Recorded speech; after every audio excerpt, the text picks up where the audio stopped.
by 4.5% compared to the last week, and average daily numbers of people with COVID-19 in hospitals and ICUs have declined by over 15%. However, the SARS-CoV-2 virus is still circulating widely, and the epidemiological situation is variable across the country. While some jurisdictions are currently reporting increased case counts, ongoing easing of public health measures could lead to increased transmission in more areas over the coming weeks. Although uncertainties remain in how the trajectory and the virus itself might evolve going forward, there is no doubt that our best bet is to maintain vigilance. We should not forget the personal protective habits we have learned as we resume activities and return to more settings. Next week will be the 2-year anniversary of the WHO, or World Health Organization, characterizing COVID-19 as a pandemic. Since then, we have had an intense apprenticeship in the prevention and control of this new disease. Individually and collectively, we've learned so much about how the virus behaves and what measures work to reduce the risk of exposure and spreading the virus. By getting vaccinated, millions of Canadians have increased their protection against serious illness. And we have all taken measures to protect ourselves and others by being aware of the risks in our communities, staying home when we're sick, adjusting plans, and adding other layers of protection, such as wearing masks. Now, with a strong foundation of protection from vaccines, proven practices to reduce spread, and less intense pressure on our health system, we need to turn our focus on easing societal disruption. But regaining in-person social and economic activities while the pandemic is still ongoing and the virus is not going away, means we must use all that we have learned to do this safely and make it last. With March break coming up, there will be more opportunities for gatherings, travel, and activities. Going forward, individual risk assessments can become another one of our good habits, as important and routine as checking the weather, to decide what activities are best to do and what essentials to bring with us. Regularly checking in on the local epidemiology where you are or where you are going is important for keeping up with recommendations, as well as for making informed decisions on what precautions to use. In particular, if you're traveling this March break, getting up to date with COVID-19 vaccines, including getting a booster dose if you're eligible, and especially for those aged 50 years or older, is important preparation for safer activities and travels. And whether or not they are required in the places or settings you are in, masks remain an important layer of protection. While the virus is still circulating, mask wearing and other personal protective practices offer a way for you and your family to reduce your risk of exposure and spreading the virus. Getting back to more of the people, places, and activities we love is important.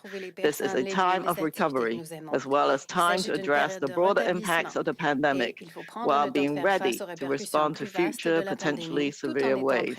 By continuing to work together and supporting those at the highest risk in our communities, we will be better equipped to work through future challenges that may come our way.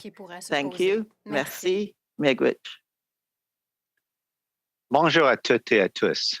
À l'échelle nationale, le nombre hebdomadaire de cas a diminué de 4,5% et le nombre de personnes atteintes de la COVID-19 dans les hôpitaux et les unités de soins intensifs a diminué de plus de 15% par rapport à la semaine dernière. Toutefois, le virus de la COVID-19 est toujours largement répandu et la situation épidémiologique est variable dans tout le pays. Si certaines administrations enregistre actuellement une augmentation du nombre de cas, l'assouplissement continu des mesures de santé publique pourrait entraîner une augmentation de la transmission dans davantage de régions au cours des prochaines semaines. Bien que des incertitudes subsistent quant à la manière dont la trajectoire et le virus lui-même pourraient évoluer à l'avenir, il ne fait aucun doute que notre meilleure chance est de rester vigilant. Il ne faut pas oublier les habitudes de protection individuelle que nous avons apprises à mesure que nous reprenons nos activités et que nous sommes plus nombreux à nous rassembler. La semaine prochaine, il y aura 2 ans que l'OMS a qualifié la COVID-19 de pandémie. Depuis ce temps, nous avons fait un apprentissage intense de la prévention et du contrôle de cette nouvelle maladie. Individuellement et collectivement, nous avons beaucoup appris sur le comportement du virus et sur les mesures qui permettent de réduire le risque d'infection et de transmission du virus. En se faisant vacciner, des millions de Canadiens ont renforcé leur protection contre le fait d'être gravement malades.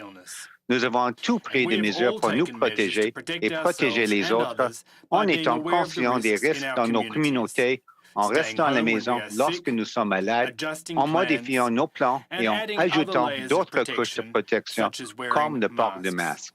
Maintenant que nous disposons d'une base solide de protection grâce aux vaccins, de pratiques éprouvées pour réduire la transmission et d'une pression moins intense sur notre système de santé, nous devons nous concentrer sur l'atténuation des perturbations sociales. Cependant, le fait de reprendre les activités sociales et économiques en personne, alors que la pandémie est toujours en cours et que le virus ne disparaît pas, signifie que nous devons mettre à profit tout ce que nous avons appris pour le faire en toute sécurité et de manière durable.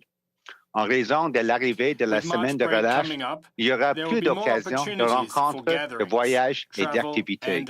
À l'avenir, les évaluations individuelles des risques peuvent devenir une autre bonne habitude à prendre, de manière aussi importante et routinière que le fait de vérifier la météo pour décider des activités à faire et des articles essentiels à apporter.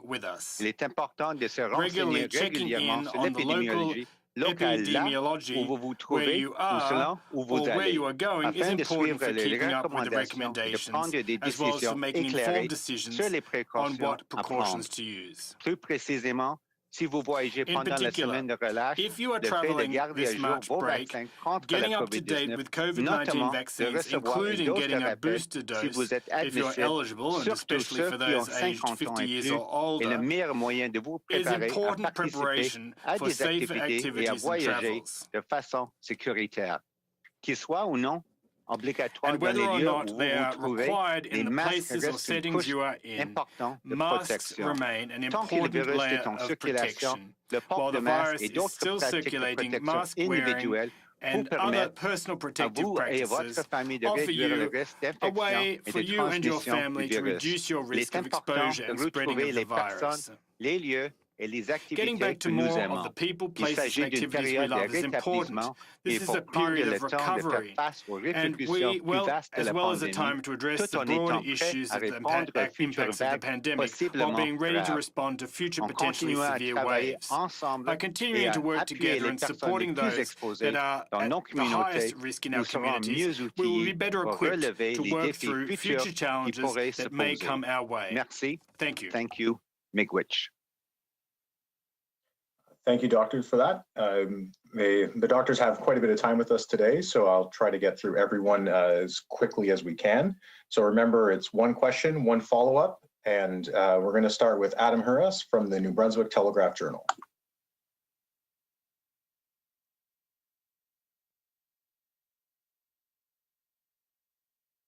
Actually, Adam, we're going to have to skip you at the moment because it looks like you're using an older version of Zoom. So with that in mind, Boas Plouffe from Le Devoir, you're up. Bonjour. Vous avez beaucoup parlé du port du masque. You spoke at length about wearing masks and about other personal protective practices. But what is your thinking about the fact that Quebec and other provinces have made it no longer mandatory? Is it still useful to have a mask mandate? Merci pour la question. Response. Well, thank you very much for your question. I believe that I've already answered this question before. Clearly, mask wearing is a well-tested, tried-and-true personal protective practice. Is it a mandatory requirement? Well, no, it's a personal choice under one's individual risk assessment. That is the issue now. It's a question of striking a balance between the measures being put in place by various provincial governments and weighing them up with the recommendations made by the public health and also individual choices that one might make. So it's important to continue to inform the broader public with the useful and helpful information, and clearly mask wearing is an additional layer of protection, especially for those who are at greater risk or more susceptible because they're immunocompromised, for example, or seniors. So mask wearing is a good layer of personal protection. And, sometimes, even if they're mandatory or not mandatory, one should not discriminate or stigmatize those who choose to continue to wear a mask in public settings. Follow-up question. You talked about the future and that we should be prepared for future waves. How will we know when and if the pandemic is over? And how will we know if there's a new wave in Canada that hits us? Could you discuss that, please? Response. That's a great question, and I don't think it's easy to come to the conclusion that the pandemic is over and to come out and say that. But at some point, we've got to accept that the virus is here to stay, both domestically and abroad, for the long haul, now, or at least for some time. Now, thankfully, we're reaching a stage where the mortality rates are becoming manageable and having a lesser effect on our healthcare systems, which are managing better and better. But the fact is that we need to continue with our effective monitoring systems and the other tools at our disposal, for example, monitoring wastewater. It's important to use those kinds of indicators to determine whether another variant of concern may be in the process of emerging. For the time being, it seems like we're over this Omicron wave, but it's always possible that another variant of concern with even more serious ramifications may come to light. So we must remain vigilant. Okay, up next is Crystal Oak from Global National. Hi there, thank you for taking my question. Can you hear me all right? Yes. Oh, great. So I just have a couple questions on Ukraine. So the immigration minister has announced a national interest exemption to allow unvaccinated and partially vaccinated Ukrainians to enter Canada through specific programs. I was just wondering, what is the protocol at the border if those coming into Canada test positive for COVID-19? And are there public health plans in place to accommodate that? Yes, thank you for the question. Of course, many government departments are working together to support the safe entry of persons leaving the Ukraine. I think that they will be asked to follow the current measures for vaccinated and unvaccinated travelers that arrive in Canada. Of course, we know that it's very difficult to get tested or maybe have the vaccination prior to arrival in Canada. But for those who are unvaccinated, they will be expected to undergo the usual quarantine measures and the testing regimens that are currently in place. And they will be supported in terms of getting vaccinated should that be required.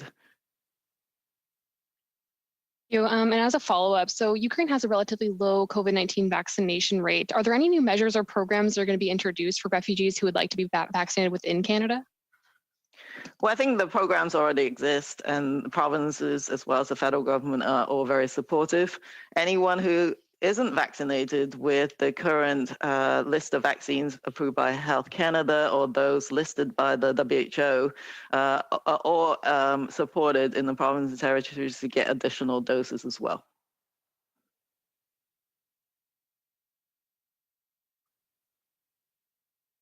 Okay, we're going to move on to Yasmine Mehdi from Radio Canada.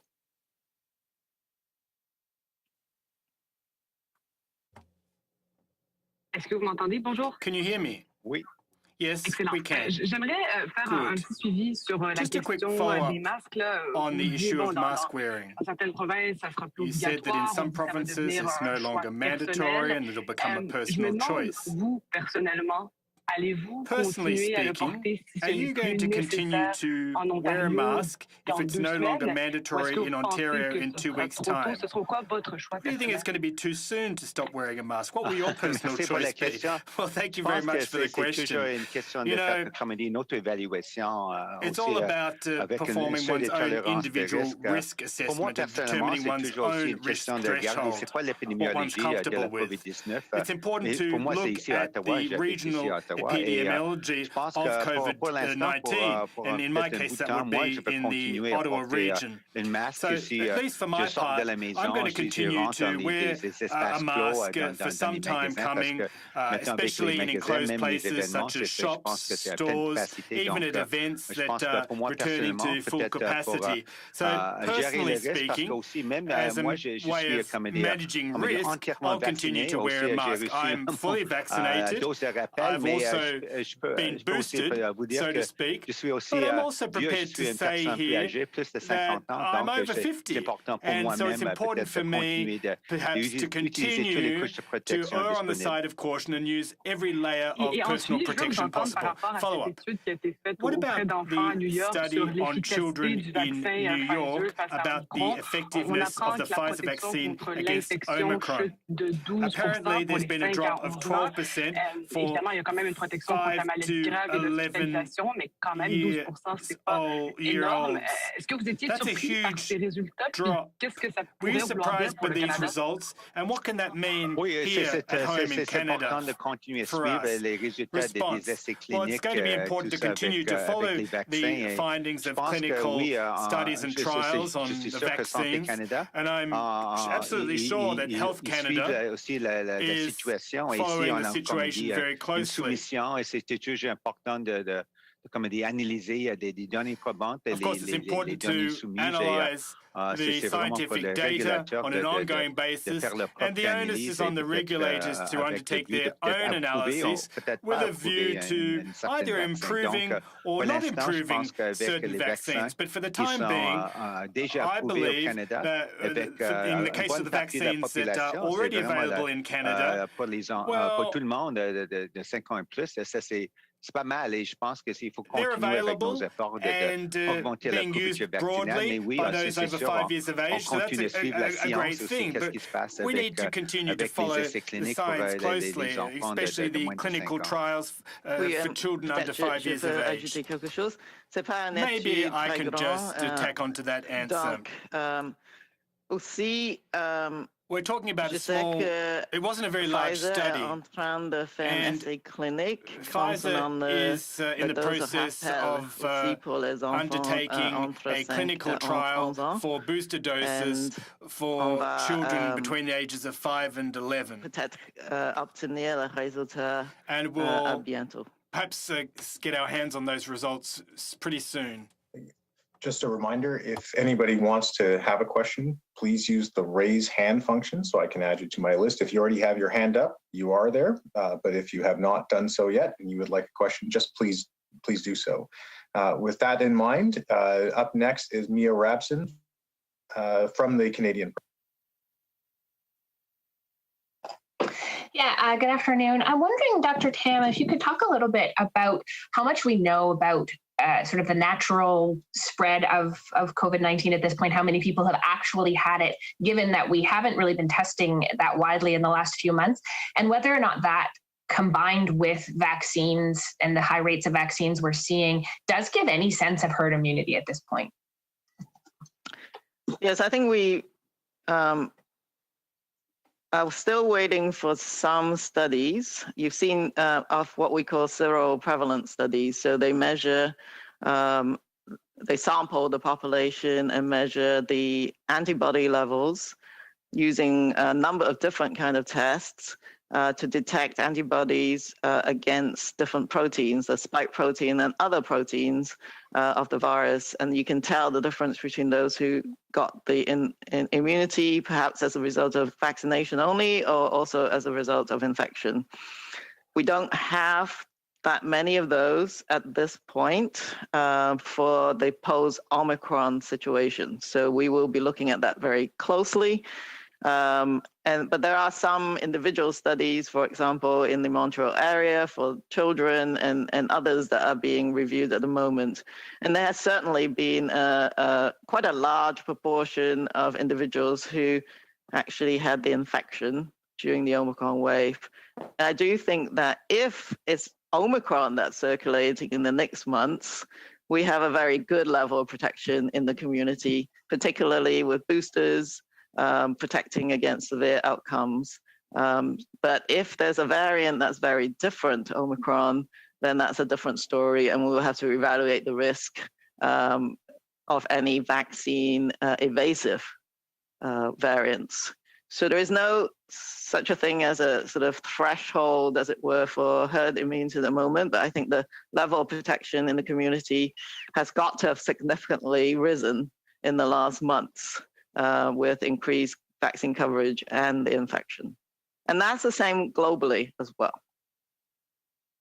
Thank you. I'm wondering if we also have any update on the BA2 numbers versus BA1 and whether growth of that BA2 variant changes things at all, or if it's similar enough to the original Omicron that it would sort of be covered off.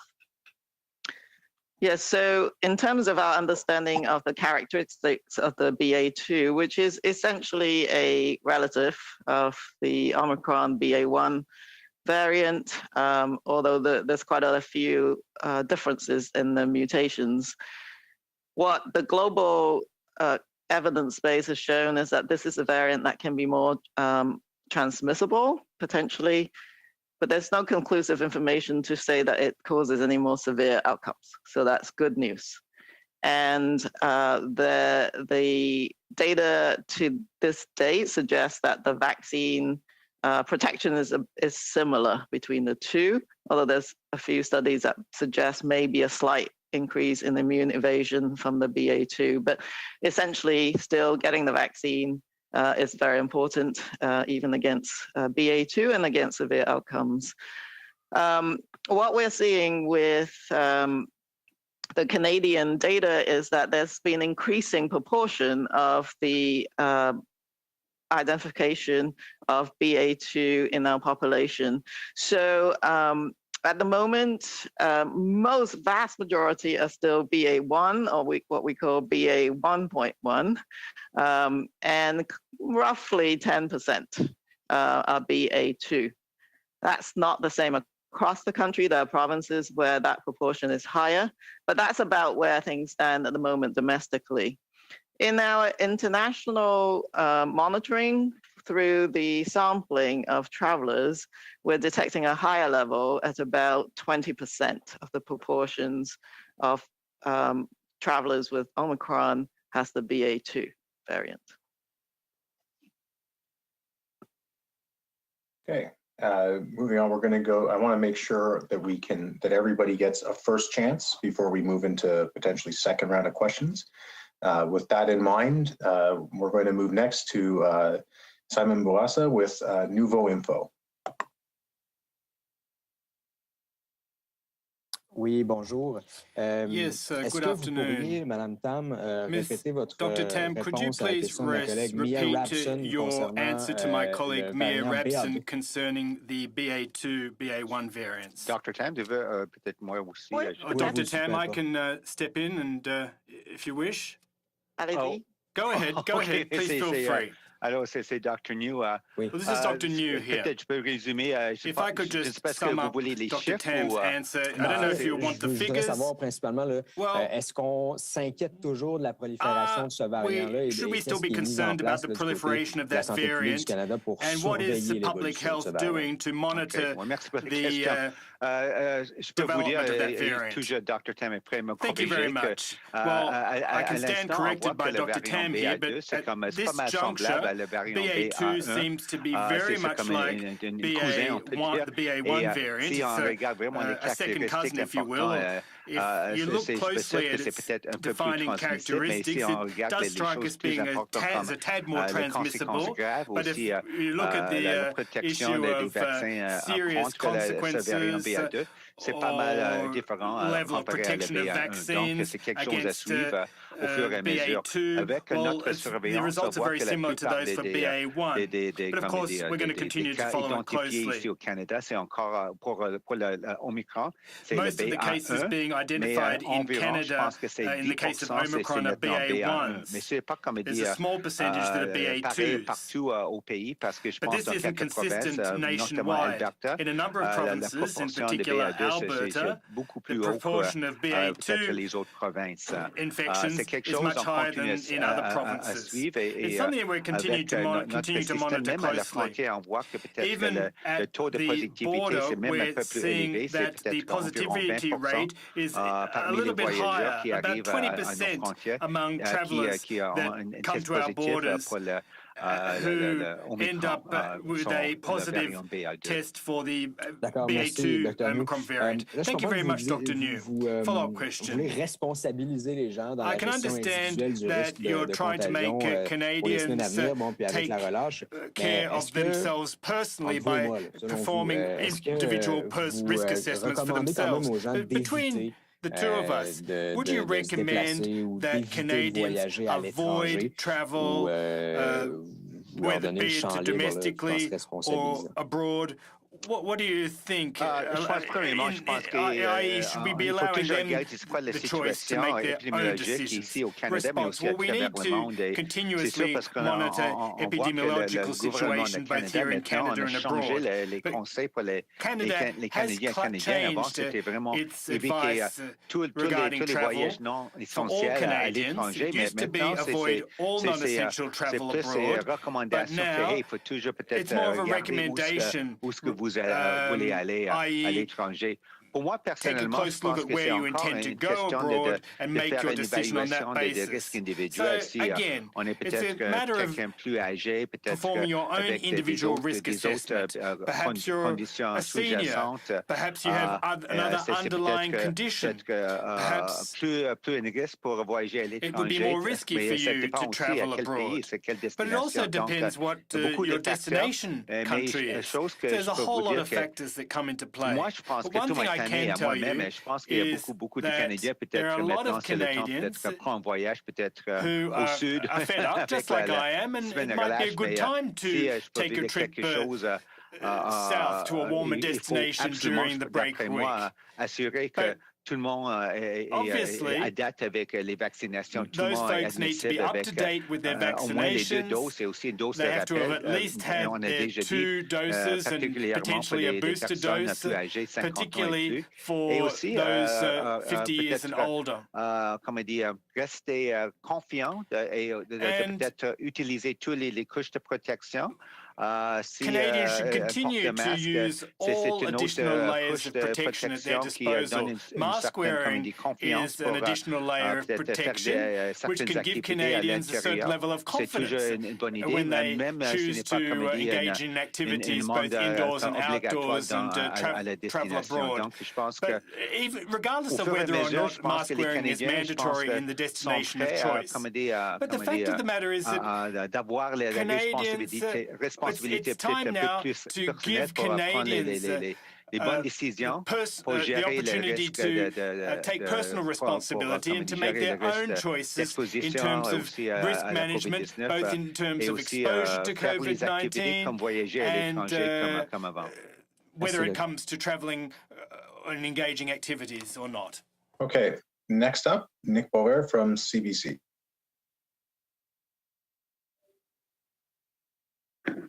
Good afternoon, doctors. Just a question about the provinces, which are moving, in some cases pretty quickly right now to lift some of these restrictions. There could be a situation, depending on which province you're in, where in the near future you could go do karaoke at a packed bar without having to show a vaccine passport or even be vaccinated, but you couldn't get on a train, say, and go to another province. Is there any risk from a public health perspective when you've got Canadians living under what may be quite different rules in the near future?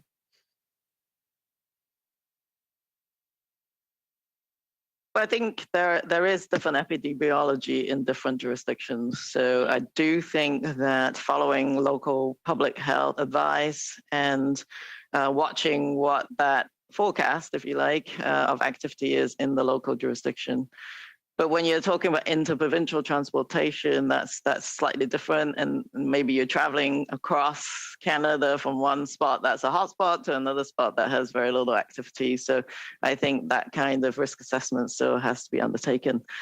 But I do know that federal government departments, including Transport Canada and others, are watching all of the changes in epidemiology very closely, and will be making any policy adjustments as needed in the coming days and weeks. Okay, and another question, if I can, on the kids and vaccine topic. We've heard concerns from various public health people around the country about the relatively lower rate of vaccination among children. If we're moving to this point where a lot of restrictions are being lifted, parents are maybe less inclined to get their kids vaccinated, what does that say to you about the outlook for the rest of the pandemic, for the rest of the year, if we have maybe sort of topped out at the vaccination rate that we're currently at for kids? Yes, I think first of all, we should continue to provide information to parents, check out our videos on talking to experts, and seek out information from your own trusted experts about children's vaccination. So that is still important. I think having those foundational 2 doses is important, because if another variant occurs and you need another dose, and you're starting with 0, that means a lot of time has to be expended in getting that series started as well. So I think that's just something to bear in mind. And as we prepare for even the fall season, you're coming out into the spring and summer, we might expect less transmission, at least in the Canadian context. But we're all trying to look towards the fall now, where not only will COVID-19 potentially increase in terms of activity, but also the other respiratory viruses. And children are susceptible to many different respiratory viruses, and more protection and different layers of protection against them will be very important. I would say, the younger the children and the under 5s, we're still waiting to have authorization for those vaccines. And especially under 1, they are even more susceptible to severe outcomes. So that's something that I think we need to make sure all parents are cognizant of. I do think that as we open up spaces, social economic spaces, as people travel, we will expect an increase in cases. And I think that's just to be expected. But people can, especially if the kids have high-risk conditions, use many different layers of protection, particularly getting the adults around them vaccinated, as well as Dr. New and I keep saying, mask and other measures, ventilation, etc., can help keep our kids safe. But yes, unvaccinated populations can certainly be the pockets of increased transmission into the future. Okay, I'm going to try to go back now to Adam, and we'll see if this works. And if not, I will ask questions on your behalf. But we're going to go to Adam Harris from the Telegraph Journal.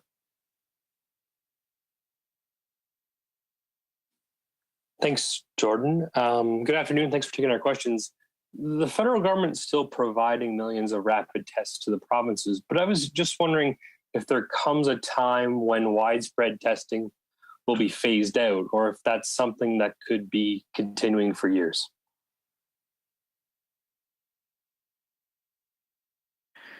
It's Teresa Tam. I'll try and answer that question. Yes, so rapid tests, many of them have been developed, and many of them authorized, becomes important tools. I do think that there are periods of ebbs and flows of use, if you like, for them. I think I can see going to the future. So there's less value in using them when activities are low. But there's more value when activities increase, or when you have increased respiratory infections and you don't really know what you have, then a rapid test could potentially assist in telling someone whether they have COVID-19. We have to make sure everyone understands how to interpret those tests and the limitations of those tests. So that education is another one of those, increased measures that we can take going forwards. So I don't know the final answer to your question. We will have to keep watching the evolution of the virus and the pandemic. But it's great to have that additional tool.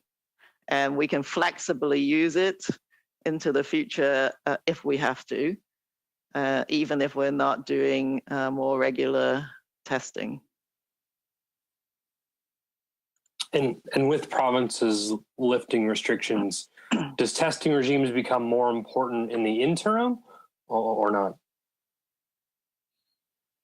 Well, I think, again, they are supplementary to a number of other measures, including the regular surveillance programs and the regular PCR testing programs.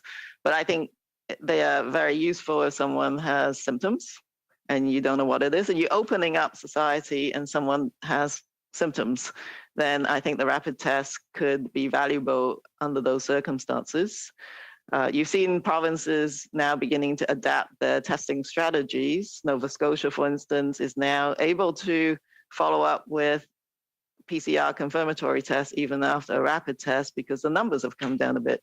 So I think these tools will be used in conjunction. But I do think that as provinces are opening up, we're going to be monitoring the wastewater surveillance. We're going to be monitoring PCR, and the public can leverage rapid tests if the activities are sort of going up in their local environment. Well, we're going to move on to second round. And so if you do still have a question, please remember to raise your hand. I see two up already. So we'll start the second round. Yasmine Mehdi from Radio-Canada. Oui, on en a brièvement parlé tout de suite, mais je veux revenir sur cette exigence qu'on a encore au Canada d'être vacciné pour prendre le train, prendre l'avion. The requirement to be vaccinated to take the train or airplane in Canada, when will that measure be in effect to? What's the time frame? When will we be putting an end to that federal requirement? This is Dr. New here. What I can tell you is that we are closely following the data and epidemiological situation both domestically and abroad. We've already observed what is occurring at the Canadian border with test positivity rates. So the news is good. In the past week at the border, the positivity rate, particularly among travellers who are fully vaccinated, has dropped substantially to about 2.8%. This is really good. It's much lower than it was previously. And it's something that we will factor in going forward when we consider making adjustments. I know that there's no longer a requirement to take a PCR test to come back to Canada. It's a rapid antigen test. How can you justify that measure knowing that these rapid tests are not really reliable? What criteria are you basing your decisions on? Response. Well, thank you very much for your question. Having that requirement, a rapid test that is when arriving in Canada is another layer of protection for Canadians. And it reassures travellers that when they board a flight, that they know that the other passengers have had a negative test. We know that the system isn't perfect, however, and sometimes travellers arriving at the border in Canada, as I just pointed out, end up having a positive result upon arrival. However, that positivity rate is far lower than it was previously. We're continuing to monitor the situation and monitor our policies, so stay tuned. We'll continue to make our recommendations to decision makers and rely on scientific data in doing so. Up next, Mia Rabson from the Canadian Press. Yeah, hi again. I'm just wondering, you've talked a little bit about needing to make your own choice about wearing a mask if it's no longer mandated. I'm wondering if you could just talk from your own experience or your own plans, how long you would intend to wear a mask, or what might convince you that a mask isn't necessary anymore for yourself. Maybe I'll let Dr. Tam go first. I think I answered it in French. Yes, so. I think Dr. New answered it in French. So I think, first of all, looking at the activity level in the community that I'm living in or I'm visiting. So I know that in Ottawa, for example, the level of activity is going down. So that's good news. Then I look at, what activity am I undertaking? Is it outside? Is it inside? Is it crowded? Who am I going to be with? And I'll still be taking those kind of evaluations. I'll take into account my own personal underlying medical conditions, but also the fact that I have elderly parents, for example. I may want to protect them more. So therefore, I'm not going to take as many chances. And if I visit them, I might wear a mask, depending on the activity. So I think it is very personalized, but I do think that as the Omicron wave comes down, there'll be much more opportunities for people to feel more comfortable in removing the mask. I know that I've been vaccinated and boosted. So personally, I feel quite well protected against severe outcomes. So I'll take that into account for sure. It's Dr. New. I just maybe to add to it, I said in French, similar to Dr. Tam, certainly every time I leave the house, as we actually said in our opening remarks, you would, just like you would look at the weather forecast before you go and make sure that you're properly, dressed to have the appropriate quote equipment which you need before you go out, depending on the weather. Same thing now, depending on whether I'm going to, let's say, a crowded location indoors, let's say for shopping, as opposed to maybe an outdoor activity, that would certainly, factor into, whether I would feel it necessary or appropriate for my risk to wear a mask or not. And then, like I said, I think in French also, in terms of, the possibility of traveling outside the country, I think many Canadians are looking at that as they go down maybe south or to other locations. And it's the same thing, you need to look at your own personal situation, your risk factors, and then obviously look at the situation of where you're going and what's the epidemiology, like how widely is the virus circulating in your destination as opposed to where you've come from. And then, of course, look at what kind of activities you're going to be doing. If you're going to be spending most of your time outdoors, maybe, hiking and, without too much contact with other people, that's a different kind of risk compared to recognizing that you're maybe going to a vacation outside the country where you will be mostly indoors, maybe bar hopping or whatever, where there could be lots of people indoors, et cetera, and so on. So I think it's all a matter of taking all those factors into account, and then obviously, based on your own risk tolerance, whether you would want to continue wearing a mask or not in those circumstances. One other point that I think Dr. New mentioned in French that I think is actually important to repeat is actually showing compassionate and support for others. I think, whether you decide to wear a mask or not, think about who you're with, and maybe they're at higher risk. So having that consideration for others, do not stigmatize people who do wear a mask. Or indeed, there's maybe very good reasons why you don't need to wear a mask under certain circumstances. And so people need to be patient as we begin to learn to come out of that crisis phase into more of a longer term ongoing management of COVID-19. It's not going to be easy. Putting on a specific measure is sometimes hard, and for people to follow what public health is asking them to do. But once a habit is developed, we hope that this just becomes part of your routine respiratory virus precautions that you would take with you on an ongoing basis. But it is not going to be easy. I can see there are tensions, there are fears from those with underlying risk factors that they're going to be going to spaces where people are not respecting those layers of protection anymore. So I think I would ask everyone to be really patient with each other during this time of transition. You said earlier in your opening remarks that it's sort of time to ease some of the societal disruptions, but we might have to be prepared again if things change or if another variant comes up. But I also remember, and it was you or others saying when Omicron came that this wasn't March 2020. We've learned a lot, we know a lot more, and yet our response was very similar. The same kind of closures, schools closures, business closures, those same very disruptive societal changes. What can we expect if there's another variant? Do we have the ability to make choices or restrictions that aren't as severe as what we've seen so far? Well, I think that is the goal. Public health systems across the countries really want to minimize those really restrictive measures, but they may ask people to wear a mask again, for example, for indoor settings. So using some of those measures, I think what has been really difficult to balance this reduction of severe outcomes against societal disruption is the fragility of the healthcare system. So I think during this time of recovery, it's really important to look at health human resource and shore up that hospital infrastructure, your long-term care infrastructure and preparedness.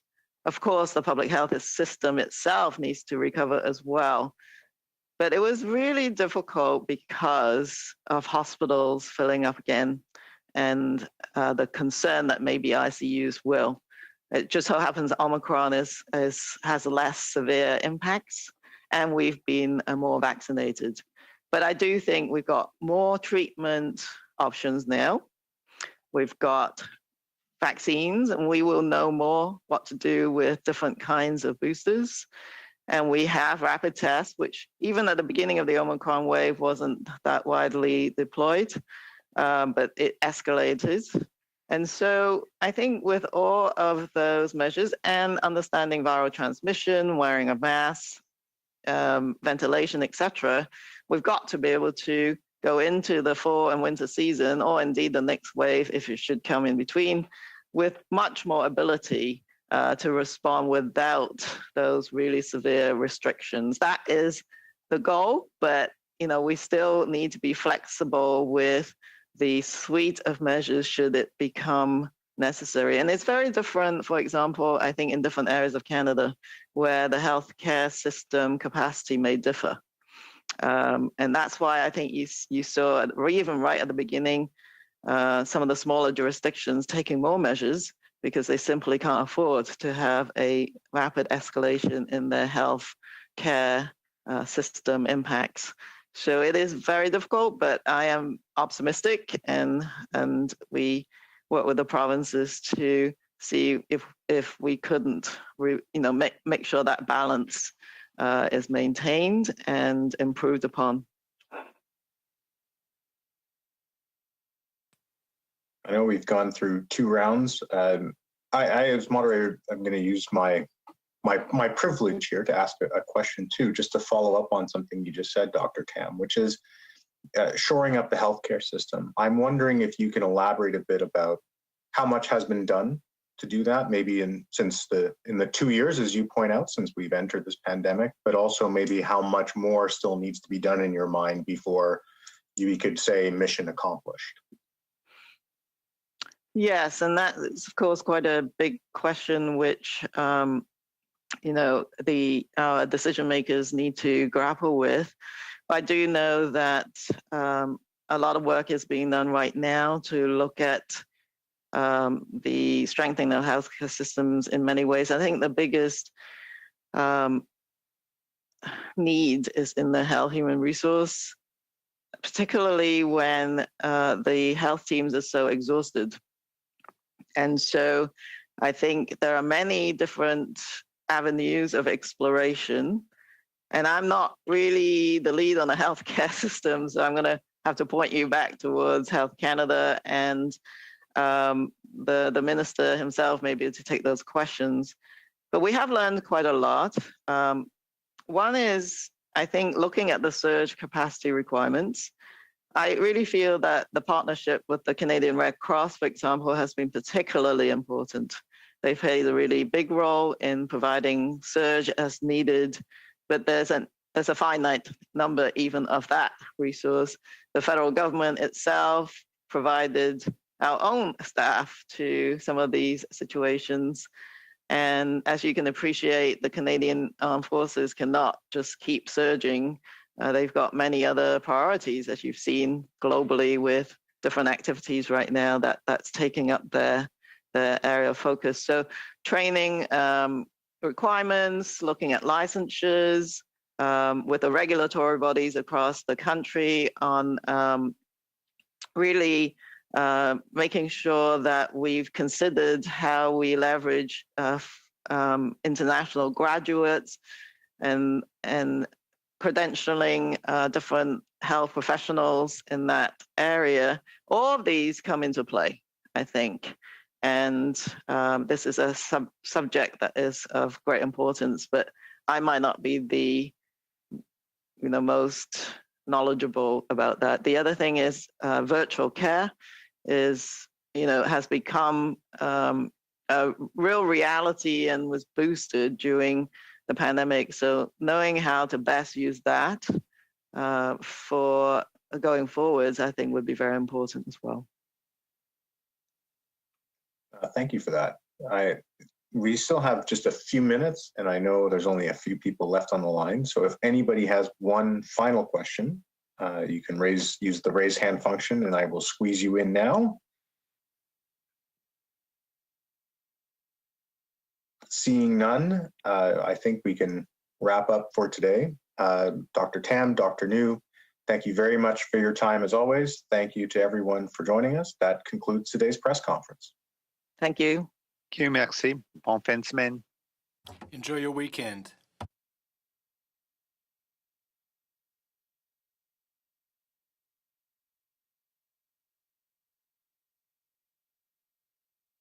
Recording stopped.